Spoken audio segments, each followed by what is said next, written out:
hava güzel, akşamüstü güneş denize batarken zihnim açık, güzel bir ışık, vücudumuz tuzlu, gözlerim kısık. Küçük odam ve sen bana yeter.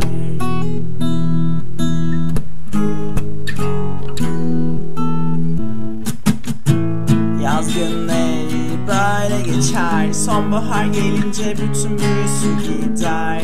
Aslında alkol hala damarımda, ama sen yoksun yanımda.